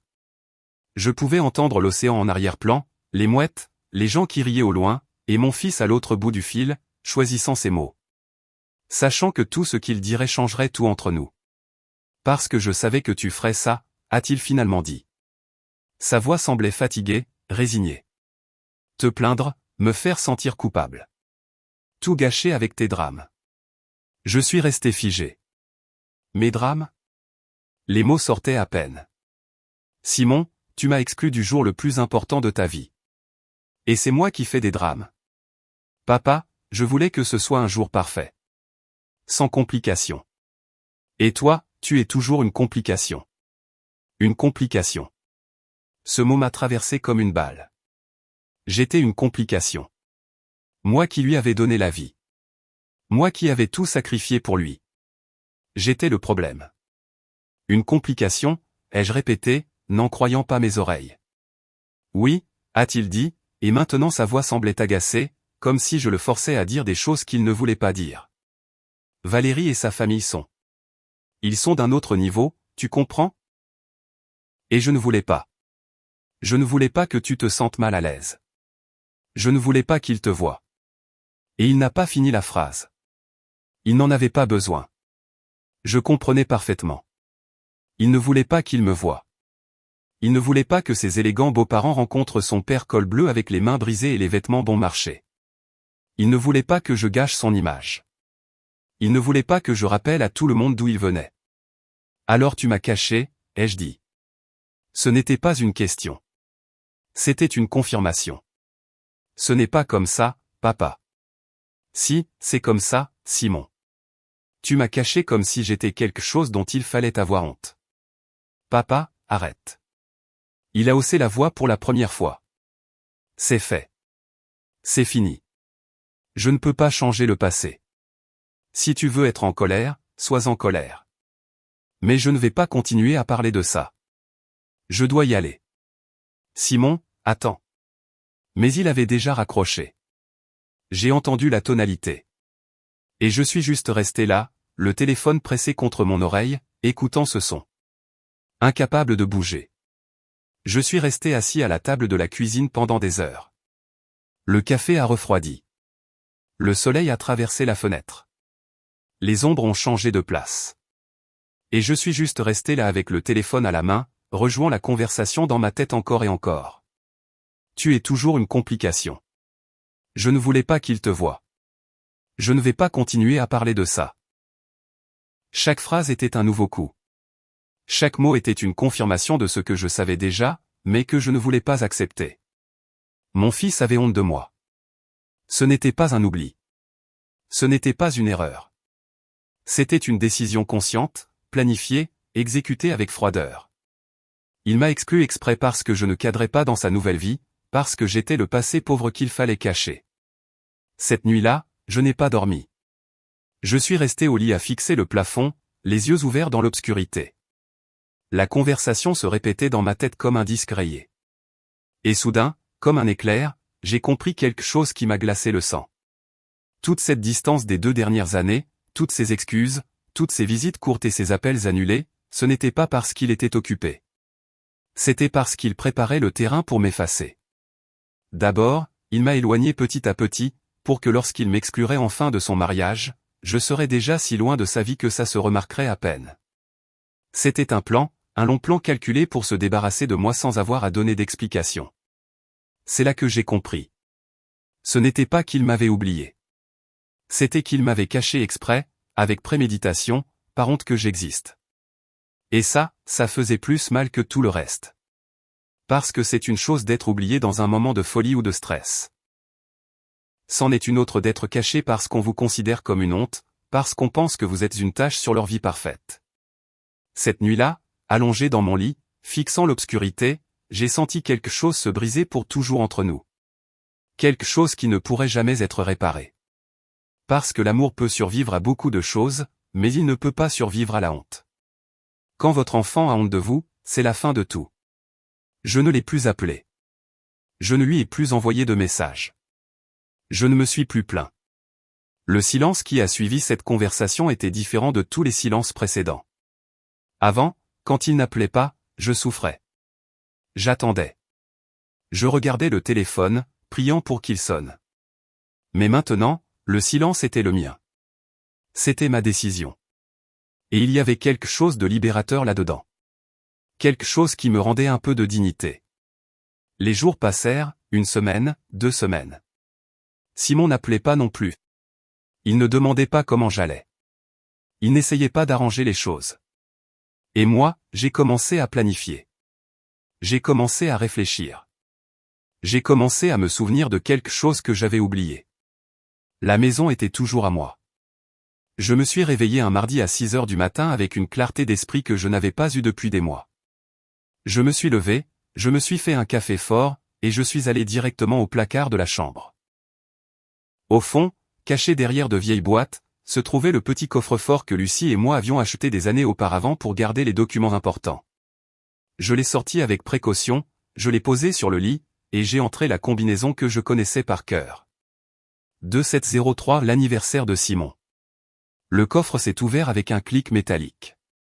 À l'intérieur se trouvaient nos certificats de naissance, notre acte de mariage, le certificat de décès de Lucie, et là, au fond, plié avec soin, se trouvait l'acte de propriété de la maison dans la banlieue de Queen's Landing. Je l'ai sorti avec des mains tremblantes. J'ai déplié le papier jauni, usé par les années, mais parfaitement lisible. Il était là. Acte de propriété, et en dessous, en lettres claires, propriétaire, Thomas Duval. Mon nom, mon numéro d'identité, ma signature. La date d'achat, le 12 mars 2015, il y a presque 10 ans. J'ai passé mes doigts sur les lettres, sentant la texture du papier, me souvenant du jour où j'ai signé ça, le jour où je suis devenu propriétaire de quelque chose pour la première fois de ma vie. J'ai cherché sur chaque page la moindre mention d'un transfert à Simon, sa signature, un document annexé, rien. Il n'y avait rien parce que je n'ai jamais fait le transfert légal. Je lui ai donné les clés. J'ai dit, elle est à toi. Mais légalement, officiellement, la maison était toujours à moi. Elle avait toujours été à moi.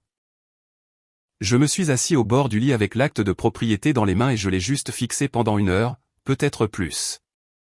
Le soleil entrait par la fenêtre et se déplaçait sur le sol.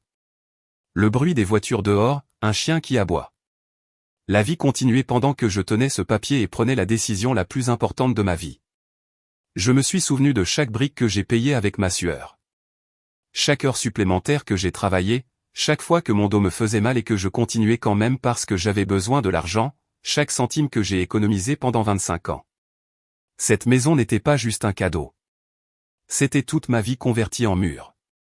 Et je la lui ai donnée en pensant que je lui donnais la sécurité, l'amour, un avenir. Mais je me trompais. Je lui ai tout donné. Et il a appris que tout ce que je donnais n'avait aucune valeur. Je me suis levé du lit, j'ai mis l'acte de propriété dans une enveloppe, et je me suis habillé. J'ai mis mon meilleur pantalon, une chemise propre, j'ai ciré mes chaussures. Je me suis coiffé avec soin. Je me suis regardé dans le miroir. L'homme qui me regardait n'était pas le même que celui qui pleurait en silence depuis des mois. Il n'était plus le père désespéré qui mendiait de l'attention. Il était autre chose. Il était quelqu'un qui avait compris quelque chose de fondamental. On ne mendie pas la dignité. Soit on vous la donne, soit vous la reprenez vous-même. Et si mon fils avait décidé que je ne méritais même pas une place à son mariage, alors il ne méritait pas le plus grand cadeau que je lui ai jamais fait. La maison allait cesser d'être la sienne. Non pas parce que j'étais vindicatif, mais parce que j'ai enfin compris que tout donner sans être valorisé, ce n'est pas de l'amour. C'est de l'autodestruction. À 9 heures du matin, j'ai pris le téléphone et j'ai cherché dans mes contacts le numéro de maître Ernest Miller, un avocat du quartier qui m'avait aidé avec les papiers à la mort de Lucie. J'ai composé le numéro. Il a répondu à la 3e sonnerie. Monsieur Thomas, quelle surprise. Comment allez-vous? Sa voix était chaleureuse, gentille. Maître Miller, j'ai besoin de vendre une propriété. Aujourd'hui. Il y a eu un silence à l'autre bout du fil. Aujourd'hui, monsieur Thomas? Ces choses prennent du temps. Nous devons faire des expertises, publier l'annonce, attendre les offres. Non, les jeux interrompus. Ma voix sonnait plus ferme que je ne l'aurais cru. Il faut que ce soit aujourd'hui. Ou demain au plus tard. C'est urgent. Un autre silence. Est-ce que tout va bien, monsieur Thomas? Il s'est passé quelque chose? Oui, ai-je dit. Il s'est passé quelque chose, mais je vais m'en sortir. J'ai juste besoin que vous m'aidiez à vendre cette maison le plus rapidement possible. Maître Miller m'a demandé de venir à son bureau à 11 heures. Je suis arrivé à l'heure avec l'enveloppe contenant l'acte de propriété sous le bras. Il m'a fait entrer dans son bureau, m'a offert un café, que j'ai accepté même si mes mains tremblaient. Il s'est assis derrière son bureau et m'a regardé avec ses yeux d'avocat qui ont tout vu. Dites-moi, monsieur Thomas, pourquoi cette précipitation? Alors je lui ai raconté. Pas tout. Je ne lui ai pas parlé du mariage. Je ne lui ai pas dit que mon fils avait honte de moi. Je lui ai juste dit que j'avais décidé de vendre la maison qui était à mon nom, que mon fils y vivait, mais que légalement elle était à moi, et que je devais le faire vite. Il a hoché la tête sans jugement et a dit, je vais passer quelques appels. J'ai un client qui cherche une maison dans ce quartier pour sa fille. Peut-être qu'il sera intéressé. À 15 heures, maître Miller m'a appelé. Monsieur Thomas, j'ai un acheteur. Il veut voir la maison demain, à la 1re heure. S'il l'aime, il est prêt à payer comptant et à conclure en 48 heures. Mon cœur s'est accéléré. Content? Oui. C'est un homme d'affaires qui veut la maison pour sa fille qui se marie le mois prochain. Il est pressé. Il offre un prix juste. Ce n'est pas une offre à refuser. Je lui ai donné l'adresse. Je lui ai dit qu'il pouvait aller la voir demain à 8 heures du matin. J'ai raccroché. Je me suis assis sur mon canapé, le téléphone à la main, sentant que tout commençait à bouger. Il n'y avait plus de retour en arrière possible. J'avais pris la décision. Et quelque chose en moi, quelque chose qui était brisé depuis des mois, a commencé à se sentir à nouveau entier. Je n'ai presque pas dormi cette nuit-là. Pas par anxiété, pas par doute, mais par un étrange mélange de nervosité et de paix. Je suis resté éveillé à penser à tout ce qui s'était passé, à comment j'en étais arrivé là, à comment un père qui a tout donné a fini par être traité comme un déchet, à comment l'amour inconditionnel devient une faiblesse quand l'autre personne ne le valorise pas. Et j'ai compris quelque chose que j'ai mis 73 ans à apprendre. Tout donner ne fait pas de vous un bon père. Ça vous rend invisible. Parce que les gens ne valorisent que ce qui leur coûte. Et moi, je n'ai jamais rien fait payer à mon fils. Pas un merci, pas un je t'aime, pas même du respect. Je lui ai tout donné gratuitement. Et il a appris que je ne valais rien. Eh bien, il était temps pour lui d'apprendre une autre leçon. À 8 heures du matin le lendemain, Maître Miller a appelé. Monsieur Thomas. L'acheteur a vu la maison. Il l'a adorée. Il veut conclure aujourd'hui. Êtes-vous sûr de vous? Je suis resté silencieux une seconde. J'ai pensé à Simon dormant dans cette maison avec sa nouvelle femme. J'ai pensé à lui se réveillant, ne sachant pas que dans quelques heures, cette maison ne serait plus la sienne. J'ai pensé à ce qu'il allait ressentir quand je le lui dirais. Et je n'ai pas ressenti de culpabilité. Je n'ai pas ressenti de pitié. J'ai ressenti de la justice. Je suis sûr, ai-je dit. Dites-lui oui. Nous concluons aujourd'hui. Parfait. Venez à mon bureau à 14 heures. Apportez votre carte d'identité et l'acte de propriété. À 16 heures, vous serez le propriétaire d'une belle somme d'argent, et votre fils devra trouver un autre endroit où vivre. J'ai raccroché. J'ai regardé l'horloge. Plus que 6 heures. Je me suis assis sur mon canapé pour attendre. Je n'ai pas appelé Simon. Je ne l'ai pas prévenu. Je ne lui ai pas donné la chance de supplier, d'expliquer, de promettre qu'il changerait, parce que je ne voulais plus de ces promesses vides. Je ne voulais plus de ces excuses de dernière minute. Je ne lui prenais rien qui était réellement à lui. J'allais juste lui apprendre ce que ça fait de perdre ce qu'on n'a jamais valorisé. Ce que ça fait quand quelqu'un vous enlève ce que vous teniez pour acquis. Ce que ça fait d'être à ma place. Et peut-être, juste peut-être, quand il se retrouverait sans toit sur la tête, quand il devrait expliquer à sa femme et à ses beaux-parents pourquoi il devait déménager immédiatement, quand il devrait chercher un nouvel endroit et payer un loyer et sentir cette insécurité, peut-être qu'alors il comprendrait ce que j'ai fait pour lui quand je lui ai donné cette maison. Ou peut-être pas. Mais ça m'était égal maintenant. Parce que ce n'était plus à propos de lui. C'était à propos de moi. De récupérer quelque chose qui m'avait été enlevé, ma dignité. À 14 heures, j'étais assis dans le bureau de Maître Miller. En face de moi était assis un homme d'une cinquantaine d'années, costume élégant, chemise blanche impeccable. Il s'appelait Robert Mendes et possédait une chaîne de quincaillerie. Il achetait la maison pour sa fille qui se mariait dans un mois. C'est parfait pour elle, a-t-il dit en examinant l'acte de propriété. Le quartier est calme. La maison est d'une bonne taille. Ma fille va y être très heureuse. J'ai hoché la tête en silence, pensant à l'ironie. Cet homme achetait la maison pour rendre sa fille heureuse. J'avais acheté exactement la même maison pour rendre mon fils heureux. La différence, c'est que la fille de cet homme l'inviterait probablement à son mariage. Maître Miller a posé les papiers sur le bureau. Signé ici, ici, et ici. J'ai pris le stylo. Ma main ne tremblait pas. J'ai signé chaque page calmement. Mon nom, mon identité, ma signature. 1, 2, 3 fois. Monsieur Mendes a signé après moi. Maître Miller a tout notarié. Il a tamponné les papiers, a organisé les dossiers. C'est fait, a-t-il dit avec un sourire. Monsieur Thomas, vous n'êtes plus le propriétaire de ce bien. Monsieur Mendes, félicitations. La maison est à vous. L'homme a ouvert une mallette noire et a sorti des liasses de billets. Il les a comptés sur le bureau. 50 000 $ en espèces. Il les avait apportés comme ça parce qu'il voulait conclure rapidement. Je n'avais jamais vu autant d'argent au même endroit. Maître Miller m'a aidé à le compter, m'a donné un reçu, m'a expliqué que je devais le déposer à la banque dès que possible. J'ai juste hoché la tête, regardant ces billets, pensant, voilà ce que valent 40 ans de ma vie. Voilà ce que vaut le sacrifice d'un père. J'ai quitté le bureau à 15h15. Le soleil était fort. La rue était pleine de gens, de voitures qui passaient, la vie normale d'un mardi quelconque. Mais pour moi, rien n'était normal. Je venais de vendre la maison où vivait mon fils. J'ai marché 2 pâtés de maison jusqu'à un parc.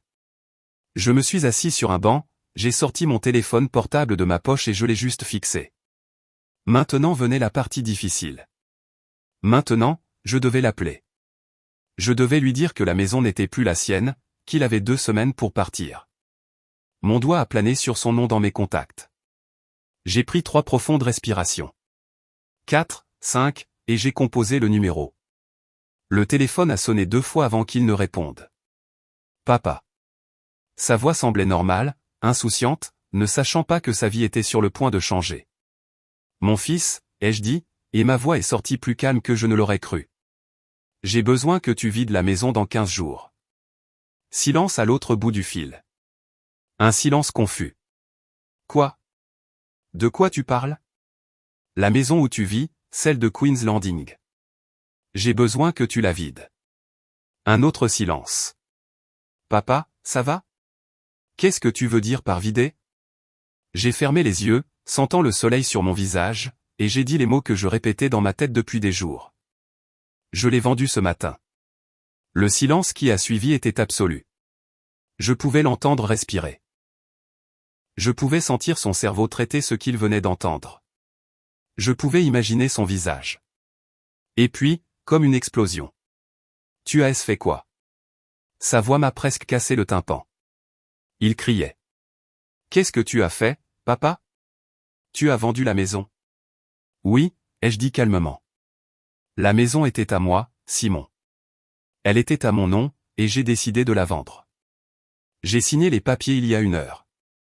Non, non, ce n'est pas possible. Cette maison est à moi. La voilà. La phrase que j'attendais. Non, mon fils, ai-je dit, et chaque mot est sorti clair, ferme, sans hésitation. Cette maison n'a jamais été à toi. Je t'ai donné les clés. Je t'ai dit qu'elle était à toi, mais je n'ai jamais légalement transféré l'acte. Le titre de propriété a toujours été à mon nom. Elle a toujours été à moi. Et maintenant, elle appartient à quelqu'un d'autre.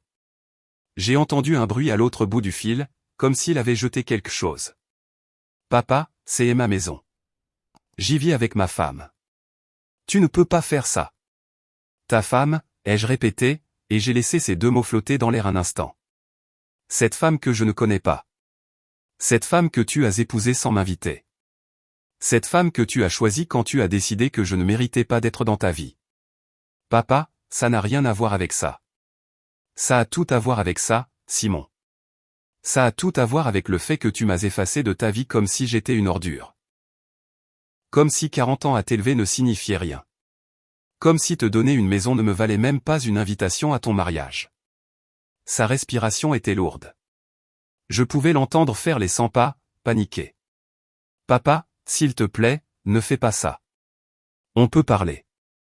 On peut arranger les choses. Il n'y a rien à arranger, ai-je dit. Les papiers sont signés. L'argent est dans ma poche. Les nouveaux propriétaires prennent possession dans 2 semaines. Papa, tu ne peux pas faire ça. Sa voix s'est brisée. Maintenant, il y avait du désespoir. Maintenant, il y avait de la peur. Où vais-je vivre? Qu'est-ce que je dis à Valérie? Qu'est-ce que je dis à sa famille? Je ne sais pas, mon fils, ai-je dit. Et ma voix était toujours calme, sereine, comme si nous parlions du temps qu'il fait. Je suppose que tu devras trouver un appartement à louer. Tu devras rassembler de l'argent pour une caution. Tu devras vivre avec l'insécurité de ne pas savoir s'ils renouvelleront ton bail l'année prochaine. Tu devras vivre comme j'ai vécu pendant 50 ans. Peut-être qu'alors, tu comprendras ce que j'ai fait pour toi quand je t'ai donné cette maison. Mais je ne peux pas me permettre un loyer en ce moment. On vient de se marier. Valérie a quitté son travail. On est en lune de miel. Alors écourte ta lune de miel et reviens trouver un endroit où vivre. Tu as 2 semaines. Bon voyage, mon fils. Et j'ai raccroché. J'ai complètement éteint mon téléphone. Je ne l'ai pas mis en silencieux. Je l'ai éteint. Je suis resté assis sur ce banc de parc avec le soleil couchant sur mon visage, ressentant quelque chose d'étrange dans ma poitrine. Ce n'était pas de la joie. Ce n'était pas de la tristesse. C'était du soulagement. C'était le sentiment d'avoir fait quelque chose que j'aurais dû faire il y a longtemps. Reprendre ma dignité. Arrêter de mendier de l'amour. Arrêter d'accepter les miettes. Je suis resté assis là pendant une demi-heure, 40 minutes, à regarder les gens passer, les enfants jouer dans le parc, les pigeons picorer le sol. La vie normale continuait simplement pendant que ma vie changeait pour toujours. Puis je me suis levé, j'ai marché jusqu'à la banque la plus proche et j'ai déposé l'argent. Tout. Chaque dernier billet. C'était à moi. Légalement, moralement, je l'avais gagné à la sueur de mon front. Et maintenant, c'était sur mon compte. Quand j'ai quitté la banque, j'ai rallumé mon téléphone. Immédiatement, il a commencé à vibrer. Un appel manqué. 2, 5, 10, 20. 47 appels manqués. Tous de Simon. Et des messages. Des dizaines de messages. Je les ai ouverts et les ai lus un par un, sans répondre à aucun. Papa, s'il te plaît, décroche. Papa, j'ai besoin de te parler. Papa, tu ne peux pas faire ça. Je t'en supplie. Appelle-moi. Papa, s'il te plaît. Tu dois comprendre. Je ne voulais pas te faire de mal. Papa, réponds-moi. Je t'en supplie. Je suis désespéré. Je ne sais pas quoi faire. Valérie pleure. Sa famille veut te parler. Papa, s'il te plaît. Je les ai tous lus et je n'ai rien ressenti. Enfin, si, j'ai ressenti quelque chose. J'ai ressenti de la satisfaction. Parce que maintenant, il me cherchait. Maintenant, c'était urgent. Maintenant, j'étais important. Mais pas parce qu'il m'aimait. Parce qu'il avait besoin de quelque chose de moi. J'ai mis le téléphone dans ma poche sans répondre. J'ai continué à marcher vers mon appartement. J'ai monté les escaliers lentement, les genoux me faisant mal comme toujours, mais je me sentais plus léger. Je suis entré chez moi, j'ai fermé la porte et je suis resté au milieu du salon. Mon petit appartement, mon vieux fauteuil, ma cuisine que j'utilise à peine. Ma vie simple, ma vie humble. Mais c'était ma vie. Et pour la première fois depuis des années, j'ai senti que c'était assez. Que j'étais assez. Je n'avais pas besoin que mon fils me valide. Je n'avais pas besoin qu'il m'invite à des événements élégants. Je n'avais pas besoin de faire partie de sa vie parfaite. J'avais ma propre vie et ma propre dignité. Et à ce moment-là, ça valait plus que n'importe quelle maison. Maintenant, il me cherchait. 47 appels en 2 heures. Mais ce n'était pas parce que je lui manquais. Ce n'était pas parce qu'il réalisait qu'il m'aimait. C'était parce que je lui avais pris quelque chose. Parce que je lui avais enfin fait ressentir ce que j'avais ressenti pendant des années. L'insécurité, la peur, la perte. Et j'ai réalisé quelque chose de fondamental. Les gens ne vous cherchent que lorsqu'ils ont besoin de quelque chose de vous. Tant que j'avais des choses à donner, tant que j'étais utile, j'existais. Mais quand j'ai cessé de tout lui donner, quand j'ai cessé d'être le père qui se sacrifie en silence, quand j'ai enfin fixé une limite, alors il a réagi. Mais c'était trop tard. Beaucoup trop tard. Parce qu'on ne regagne pas le respect en suppliant. On le regagne en agissant. Et j'avais enfin agi. Le lendemain, à 8 heures du matin, quelqu'un a tambouriné à ma porte. Ce n'était pas un coup normal. C'était un coup désespéré, en colère. 3 coups forts, puis 4, puis 5 d'affilée, comme s'il voulait défoncer la porte. J'étais dans la cuisine en train de boire mon café. J'ai posé la tasse sur la table et j'ai marché vers la porte sans me presser. Je savais qui c'était. Je l'attendais. J'ai ouvert la porte et Simon était là. Ses yeux étaient rouges. Son visage était défait. Ses cheveux étaient en désordre. Il portait les mêmes vêtements que la veille. Il était évident qu'il n'avait pas dormi. Il était évident qu'il avait conduit toute la nuit depuis la plage, depuis sa lune de miel, pour revenir ici. Il m'a regardé avec un mélange de fureur et de désespoir. « Il faut qu'on parle », a-t-il dit, la voix brisée. Je n'ai rien dit. J'ai juste reculé et je l'ai laissé entrer. Il est entré comme un ouragan, marchant directement dans le salon, se retournant pour me faire face, les poings serrés. « Comment as-tu pu me faire ça ? Sa voix tremblait. Il était sur le point d'exploser. J'ai fermé la porte calmement, j'ai marché jusqu'à mon fauteuil et je me suis assis. Je l'ai regardé de là, calme, pas contrarié, et ce calme semblait le rendre encore plus furieux. Je te parle. Comment as-tu pu vendre la maison sans me le dire? Comment as-tu pu? Comment ai-je pu, ai-je demandé, ma voix basse et sereine. Il a cligné des yeux, confus. Comment as-tu pu quoi? Me marier sans te le dire, ai-je dit. Comment as-tu pu faire ça? Il est resté silencieux une seconde, cherchant ses mots. C'est différent. Non, ai-je interrompu. C'est exactement la même chose. Simon s'est frotté le visage avec les mains, frustré. Papa, c'est du passé. On ne peut pas le changer. Mais ça, on peut l'arranger. Appelle l'acheteur. Dis-lui que tu as changé d'avis. Rends-lui son argent. Tu as encore le temps. Je l'ai juste regardé en silence. Mon fils. L'homme que j'ai élevé. L'homme à qui j'ai tout donné. Et je ne reconnaissais rien de moi en lui. Non, ai-je dit simplement. Comment ça non? Il a de nouveau haussé la voix. Papa, je n'ai rien fait d'assez grave pour que tu me laisses à la rue. Rien, ai-je répété. Et quelque chose dans ma voix l'a fait taire. Simon, tu m'as exclu de ton mariage. Du jour le plus important de ta vie. Tu m'as caché comme si j'étais une honte. Tu m'as effacé comme si je n'existais pas, je ne voulais pas te faire de mal. Exactement, ai-je dit. Tu n'as rien fait. Tu ne m'as pas invité. Tu ne m'as pas appelé. Tu ne m'as pas donné d'explication. Tu n'as rien fait. Il a commencé à faire les 100 pas, désespéré. C'était Valérie. Elle pensait que tu ne t'entendrais pas avec sa famille. Que ce serait gênant. Et toi, il y avait de l'acier dans ma voix maintenant.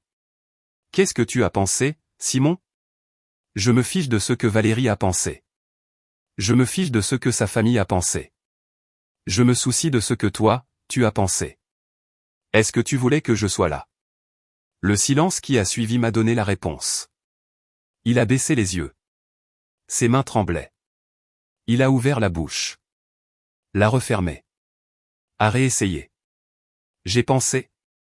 Sa voix est sortie comme un murmure. J'ai pensé que c'était juste plus facile comme ça.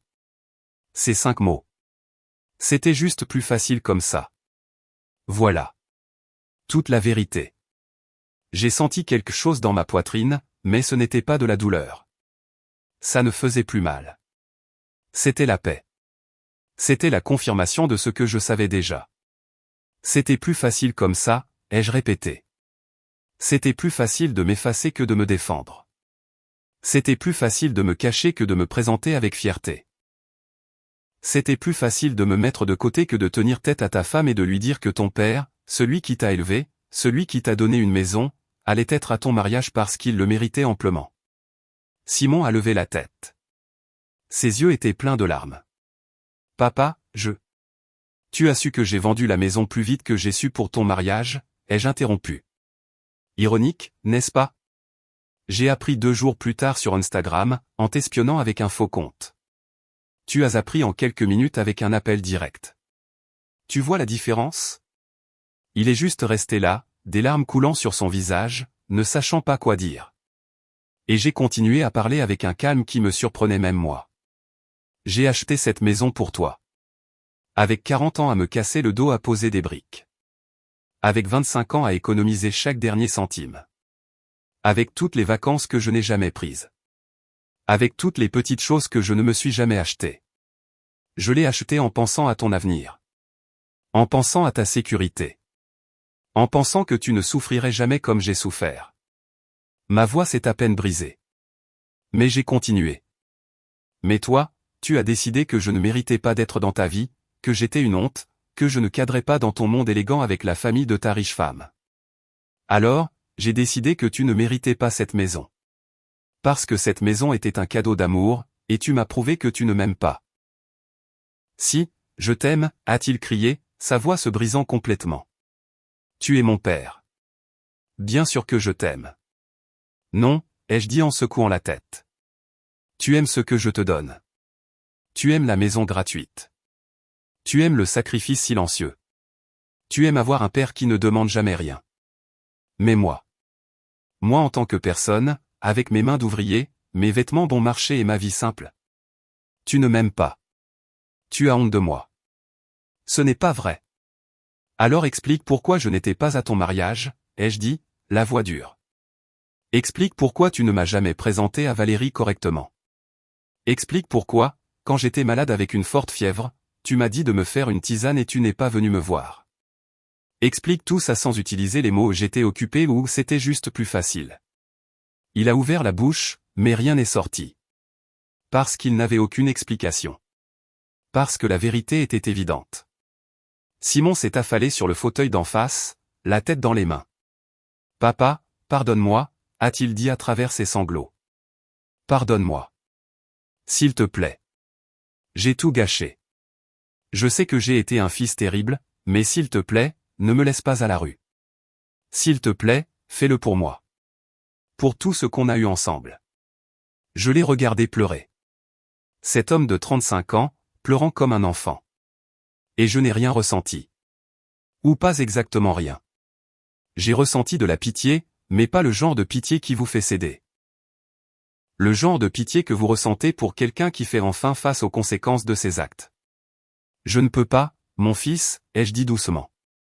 Le pardon, c'est pour les premières fois, pour les erreurs honnêtes. Mais ça, ce n'était pas une erreur. C'était une décision que tu as prise. Une qui a duré des mois. Des mois à planifier un mariage sans m'inviter. Des mois à me voir souffrir et à ne rien faire. Je ne peux pas pardonner ça. Mais je suis ton fils, a-t-il dit en levant la tête, le visage ravagé. Je suis ton seul fils. Je sais, ai-je dit. Et cette maison était le seul bien que j'avais, la seule chose qu'il me restait de 40 ans de travail. Et je te l'ai tout donné. Tout. Et ce n'était pas assez. Je n'ai jamais été assez pour toi. Alors j'ai décidé que tu n'étais pas assez pour garder ce que j'ai construit. Je me suis levé de mon fauteuil, je suis allé à la cuisine, j'ai pris mon café, j'ai bu une gorgée. Quand je suis revenu dans le salon, Simon était toujours là, enfoncé dans le fauteuil, pleurant silencieusement. Tu as 2 semaines pour vider les lieux, lui ai-je dit. Si tu as besoin d'aide pour déménager, dis-le-moi. Je peux venir t'aider à faire les cartons. Mais la décision est prise. La maison n'est plus à toi. Elle ne l'a jamais vraiment été. Simon s'est levé lentement, comme si chaque muscle de son corps était lourd. Il m'a regardé avec ses yeux rouges, avec un mélange de douleur et autre chose. De la haine, du ressentiment, je ne sais pas. Il a marché jusqu'à la porte, s'est arrêté la main sur la poignée. Je ne te pardonnerai jamais pour ça, a-t-il dit sans se retourner. C'est bien, ai-je répondu. Je ne te pardonnerai pas non plus pour ce que tu as fait. Il a ouvert la porte et il est parti. La porte s'est refermée derrière lui avec un léger clic. Et je suis juste resté là, au milieu de mon salon, le café à la main, attendant de ressentir quelque chose. De la culpabilité, du regret, de la douleur. Mais la seule chose que j'ai ressentie, c'était le silence. Un silence propre, léger, sans angoisse. Et puis, lentement, autre chose. La paix. Je suis allé à mon vieux fauteuil, je me suis assis, et pour la première fois depuis des années, j'ai respiré librement. Parfois, retrouver sa dignité coûte une maison.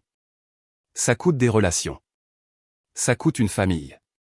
Mais croyez-moi quand je vous le dis, ça vaut chaque centime. Ça vaut chaque larme. Ça vaut chaque moment inconfortable. Parce que vivre sans dignité, ce n'est pas vivre. C'est survivre. Mendier des miettes d'amour de la part de gens qui ne vous valorisent pas. Et j'étais fatigué de mendier. J'étais fatigué d'être invisible. J'étais fatigué d'accepter n'importe quoi pour ne pas être seul. Cette maison est partie. Mon fils est parti aussi, d'une certaine manière. Mais je me suis retrouvé. J'ai retrouvé quelque chose que j'avais perdu il y a des années, le respect de moi-même. Et assis dans mon fauteuil, buvant mon café, regardant par la fenêtre, je me suis enfin senti en paix. Ce n'était pas la paix d'avoir tout. C'était la paix de savoir que je n'accepterai plus jamais moins que ce que je mérite. Et ça n'a pas de prix. Et vous? Qu'auriez-vous fait à ma place? Auriez-vous donné votre dignité avec cette maison? Ou auriez-vous fait la même chose que moi? Si cette histoire a remué quelque chose en vous, si elle vous a fait ressentir de la colère, de la tristesse ou même du soulagement, laissez-moi un commentaire ci-dessous pour me dire ce que vous en pensez. Mettez un j'aime si vous pensez que j'ai bien fait, ou dites-moi si vous pensez que j'ai eu tort, et abonnez-vous à la chaîne pour entendre d'autres histoires comme celle-ci. Des histoires de vraies personnes qui, un jour, ont dit « assez » et ont repris leur dignité. Cela signifie plus que vous ne pouvez l'imaginer. Cela signifie que nous ne sommes pas seuls dans cette douleur. Qu'il y a des milliers de personnes qui comprennent ce que c'est que d'être invisible pour quelqu'un qui est censé vous aimer. Merci d'avoir écouté jusqu'au bout. Je vous donne rendez-vous dans la prochaine histoire, où nous continuerons à partager ces vérités qui font mal mais qui doivent être dites. À la prochaine histoire.